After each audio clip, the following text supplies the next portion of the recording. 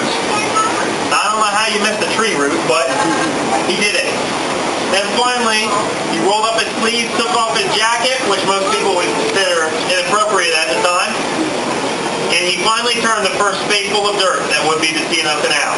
Wrote in his diary that night that it was the first full, hard day of work for his life.